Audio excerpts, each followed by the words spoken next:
வக்ஃபு சட்ட திருத்த மசோதாவை ஒன்றிய அரசு உடனடியாக திரும்ப பெற வேண்டும்.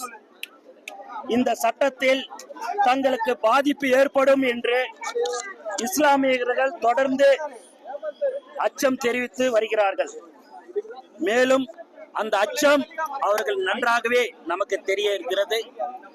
இஸ்லாமியர்களுக்கு எப்போதும் தமிழக வெற்றி கழகமும் தலைவர் அவர்களும் உறுதுணையாக இருப்பார்கள். மேலும் மேலும் மேலும் தலைவர் அவர்கள் நேற்று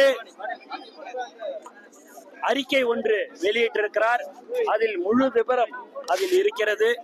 ஆகவே மற்றவர்களைப் போல நாங்களும் வந்தோம் போனோம் இருக்க மாட்டோம். எங்களுடைய தமிழக வெற்றி கழகம் எப்போதும் இஸ்லாமியர்களுக்கு உறுதுணையாக நாங்கள் இருப்போம் என்பதை இந்த நேரத்தில் நாங்கள் தெரிவித்துக் கொள்கிறோம். சரி, இஸ்லாமியர்களுடைய நலனுக்காகவும் வெளிப்படைத்தன்மைக்காகவும் தான் வக்ஃபு திருத்த மசோதா நிறைவேற்றிருக்கணும் மத்திய அரசு சொல்றாங்க. எந்த சரத்துல இஸ்லாமியருக்கு எதிராக இருக்குன்னு நீங்க சொல்லுங்க. நீங்க எந்த சரத்துல இஸ்லாமியருக்கு எதிராக இருக்குதுன்றதை நீங்க கேக்குறீங்க. இஸ்லாமியர்கள் அதுல பாதிக்கப்படுகிறார்கள். அவர்களுக்கு அந்த சட்ட திட்டங்கள்லாம் என்ன என்பது தெரியும். எதற்கு தேவையில்லாமல் அவங்களுடைய சொத்துல, உங்க வீட்டு சொத்து இருக்குது, அதுல இன்னொருத்தவங்க போய் அந்த சொத்துல பங்கு கொள்றோம் இல்ல அதுல நாங்க இருக்கலாம்ன்றது எந்த விதத்துல நியாயம்?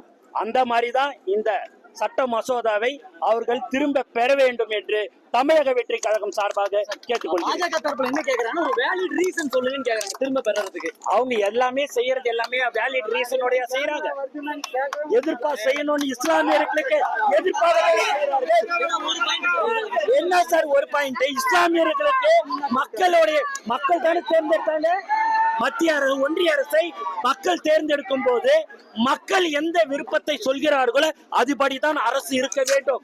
அப்படி இருக்கும் போது இஸ்லாமியர்களை பாதிக்கும் விதமான இந்த சட்டத்தை ஒன்றிய அரசு கண்டிப்பாக திரும்ப பெற வேண்டும். அதற்கு நாங்கள் தொடர்ந்து தலைவர் அவர்களின் வழிகாட்டுதல்படி நாங்கள் ஆர்ப்பாட்டம் போராட்டம் நடைபெறும். தமிழ்நாடு முழுக்க இன்று தமிழக வெற்றி கழகத்தின் ஆர்ப்பாட்டங்கள், அடையாள ஆர்ப்பாட்டம் தலைவர் அவர்களின் அறிவுறுத்தல்படி நடைபெற்றுக் கொண்டிருக்கிறது. இஸ்லாமியர்களுக்கு நாங்கள் எப்போதும் உறுதுணையாக இருப்போம்.